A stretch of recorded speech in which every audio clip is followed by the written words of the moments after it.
Today on the Superchargers, we'll take a look at historic race cars and the drivers who drove them into a special place in motorsports history. And our special guests include NASCAR superstar Cale Yarborough and the legend of drag racing, Jan Garlits.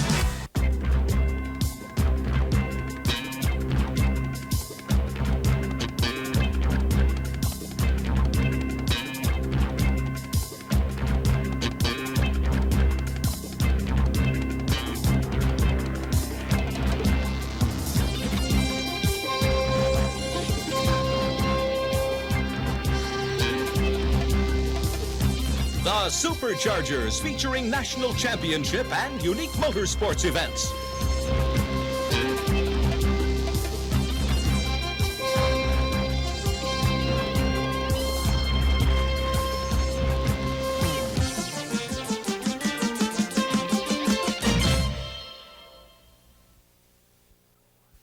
Welcome to America's #1 motorsports television series, The Superchargers. I'm Jan Gabriel, and today we're coming to you from Darlington, South Carolina, and the grounds of the Darlington International Raceway. It was here 33 years ago that they held the first American stock car race on a super speedway. The racetrack itself is 1 mile and 5/8 all the way around, and since they started here 33 years ago, the drivers have all said it's too tough to tame. And one who knows for sure is a driver who's been on the Superchargers before. He's our guest once again today, the three-time NASCAR Grand National Champion and the winner of the last 2 Daytona 500-mile races, Cale Yarborough. How you doing? Fine, Jan. How are you? All right. They tell me that this is your home racetrack. Well, this is actually where my racing career started. Darlington, South Carolina is really where it started in general. I started there down the hill in a soapbox derby when I was 10 years old. Then when I was 17 years old, I ran my first Southern 500 here at Darlington. At age 17, you were telling a lie. Well, just a little one, yeah. At that time, you were supposed to be 21 years old, and I got in at 17, and I've been at it ever since. You're one of the greatest names in American motorsports today. When did you start here at Darlington? What year? Well, I started in 1957 and in a 57 Pontiac. Didn't run too long, had some problems early in the race, but I've been back every year since. They call it the track that's too tough to tame. What are they talking about? Well, they're talking about a racetrack that, Jan, was built for speeds of 80 miles an hour, and now we're running almost twice that fast. So that's really what makes it too tough to tame. It's a racetrack that you got to concentrate on more than 100% of the time, or it'll bite you. It's called the Lady in Black. I've seen a lot of movies where they show your car going out of the ballpark, as they say. Was that here at Darlington? That's right. That was 1965. I was challenging for the lead going into the first turn here. Car got airborne, went completely out of the racetrack, and landed in the parking lot.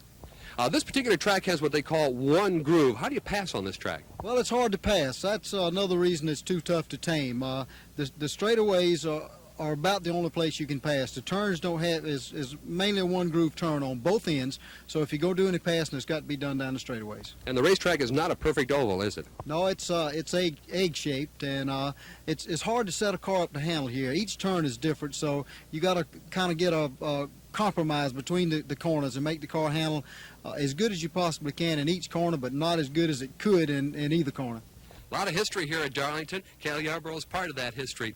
We're also going to travel around the United States today on the program, and we're going to visit some automobile museums, including one right here on the grounds of the Darlington International Raceway. We'll do all of that right after we take a look at exactly how mean this racetrack can be.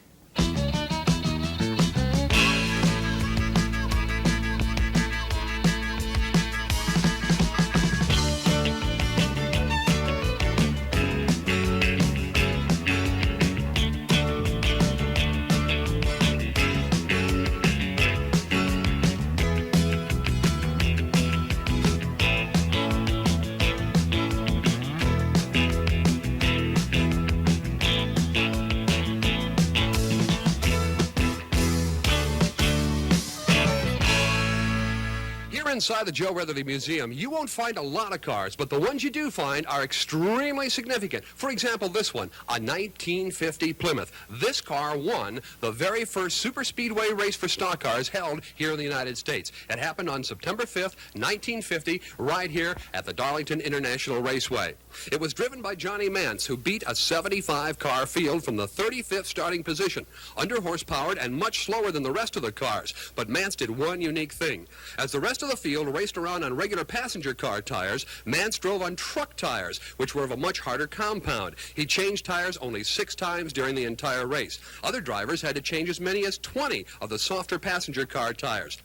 The 500-mile race took 6.5 hours to run. Today, it takes about half that time. And as you can see, the car is virtually stuck. Right now, here's Cale Yarborough.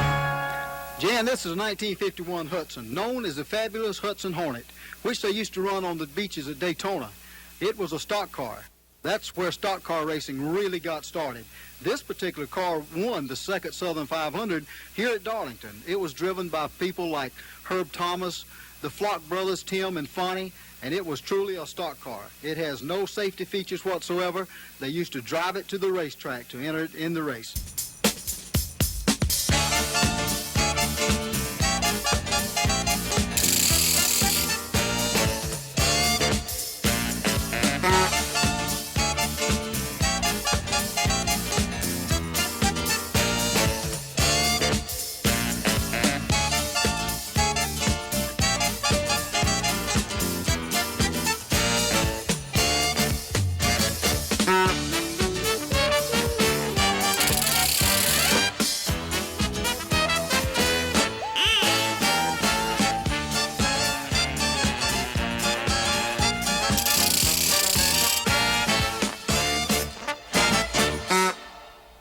This is a 1959 Chevrolet, driven by Jim Reed.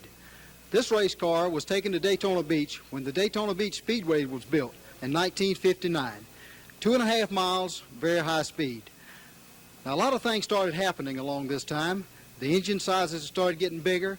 The tire companies were really getting involved in racing, and the race cars had a lot of safety features about them, such as a trap door down on the right side of the floorboard, so you could see the tire if it was wearing out.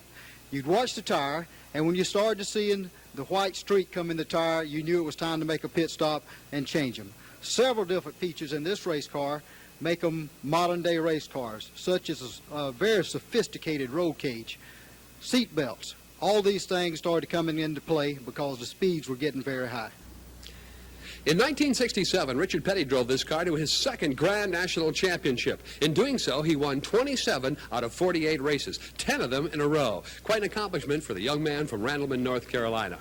When we return on the Superchargers, we're going to go to yet another automobile museum, this time down in Florida. The owner and operator, Don Garlits.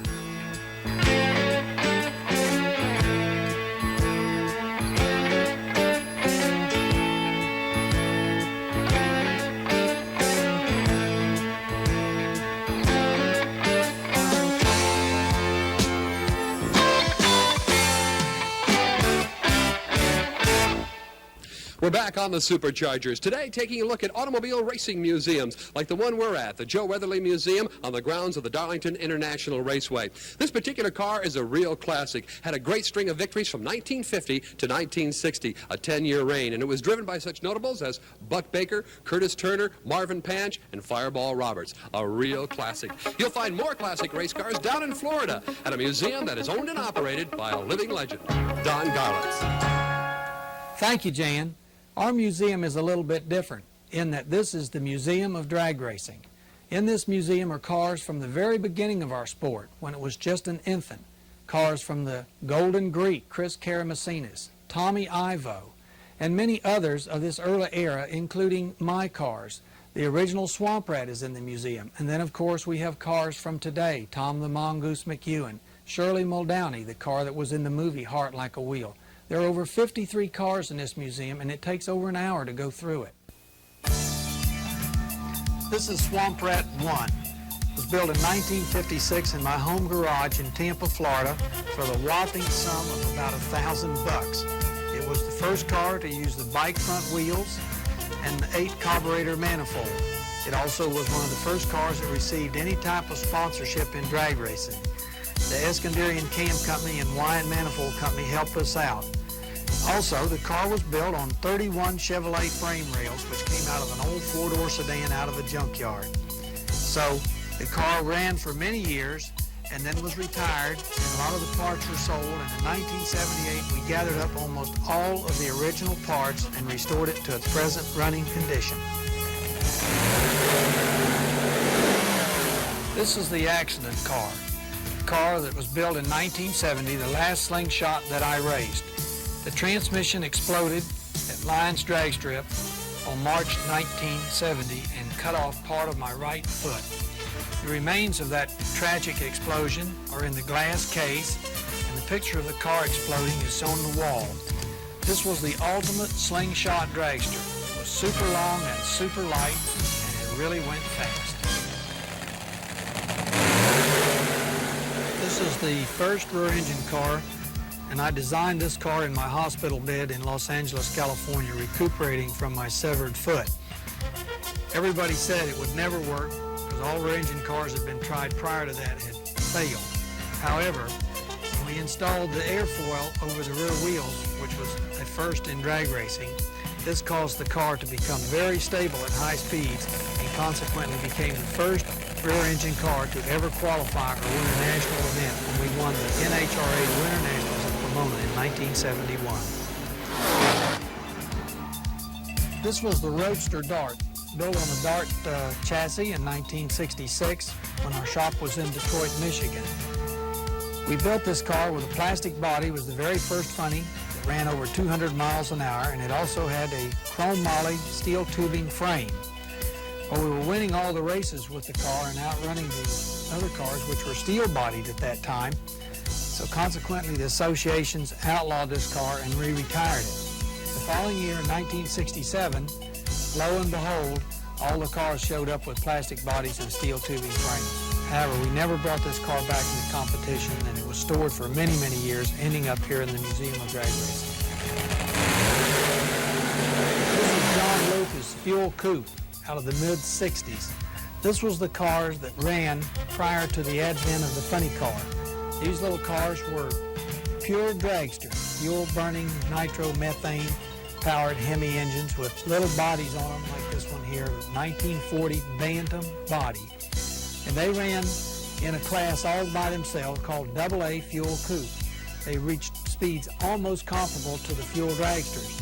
When the funny car came along and used the late model bodies in 1966, these cars soon faded out. It was very unique that we found this car. It had been stored in an 18-wheeler trailer for many, many years. And when John was cleaning up his trucking company's backyard, here this little car was stored completely intact in this 18-wheel trailer. And he kept it, completely cleaned it up, restored it, and sent it down to the museum. And I think it's the last one in existence that's so complete. So I'd like to invite all of you to come on down and visit the Museum of Drag Racing, located on Interstate 75, just south of Ocala.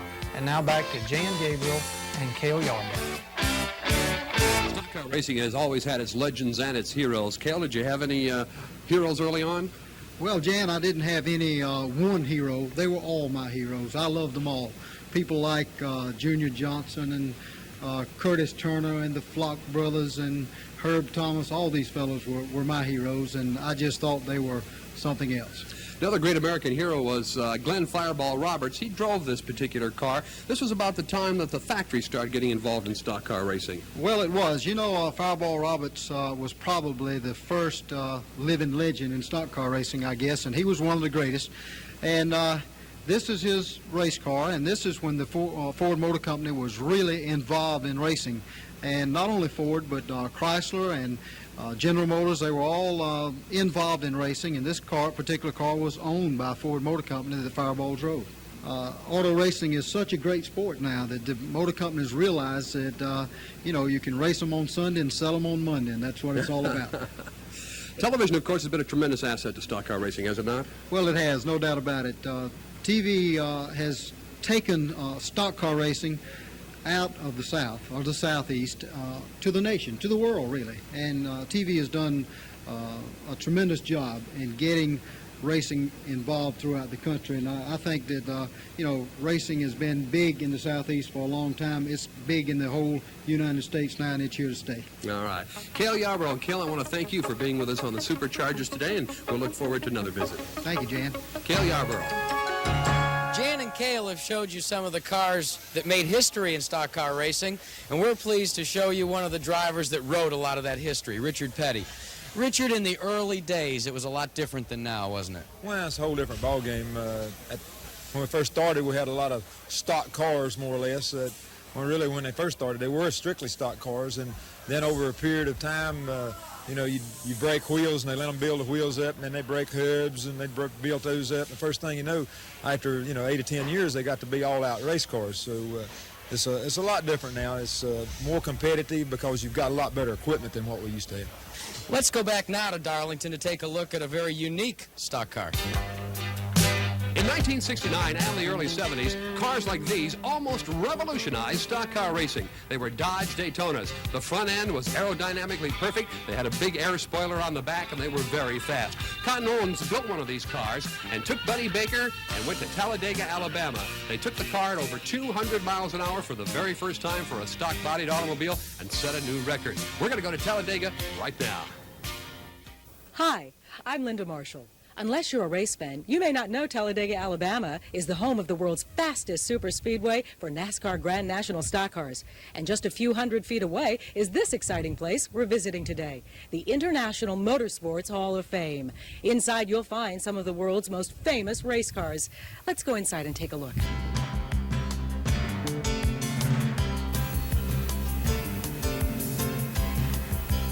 Jan told you earlier that Buddy Baker was the first man to ever drive a stock-bodied automobile over 200 miles an hour. And this is the car he did it in March of 1970. Actual speed, 200.447 miles an hour. A similar car, built by Harry Hyde and driven by Bobby Isaac, set 28 world and national land speed records at the Bonneville Salt Flats. These were the most unique-looking cars ever built for Grand National stock. I bet you thought you were just going to see stock cars today on the Superchargers. Well, not so. Here at the International Motorsports Hall of Fame, there are a number of land speed record holders as well, including one of the most novel of all, Art Arfon's Green Monster. Now, over the years, there have been a number of Green Monsters, but this is the original. And this is the first dragster to ever go 150 miles an hour in a quarter mile. If you're wondering what Art's doing today, well, you'll probably find him at a national championship tractor pull. He and his son Tim are top competitors with turbine-powered tractors. This Allison aircraft engine did a great job for Art Arfons, but an even bigger Rolls-Royce engine helped another man make speed history even earlier. Powered by a 2,500 horsepower Rolls-Royce engine, this car became the most famous land speed record holder of all time. This is the Bluebird, and it was in 1935 that Sir Malcolm Campbell drove the Bluebird to a top recorded speed of 330 miles an hour on Daytona Beach. The next stop was Utah and the Bonneville Salt Flats, where the Bluebird made a two-way run and set an average speed record of 301.13 miles an hour. No car ever built anywhere in the world and powered by one engine driving through a conventional transmission and rear end has traveled as fast as the Bluebird. The Bluebird is in the same condition as when it was found a few years ago, and although she may look a little worse for the wear, her presence is awesome.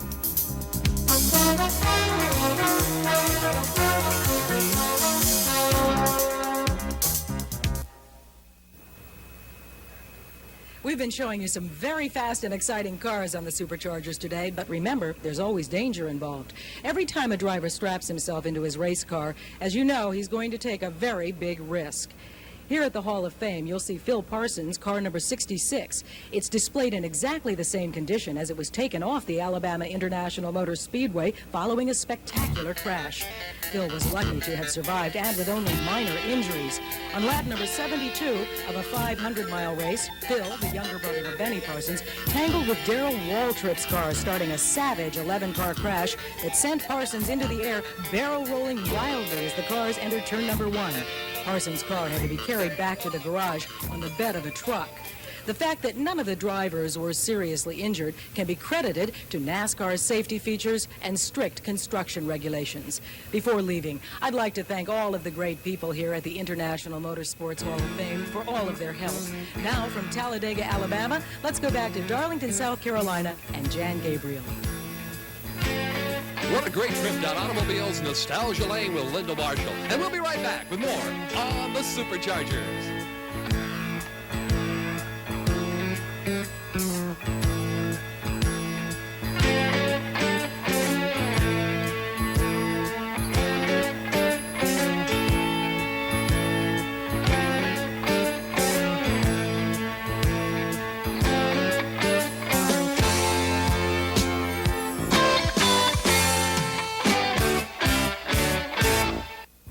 We're back for one last word. That word is thank you, Cale Yarborough, Don Garlits, and Linda Marshall. I'm Jan Gabriel with a special thanks to you for joining us today on the Superchargers. We'll see you next time.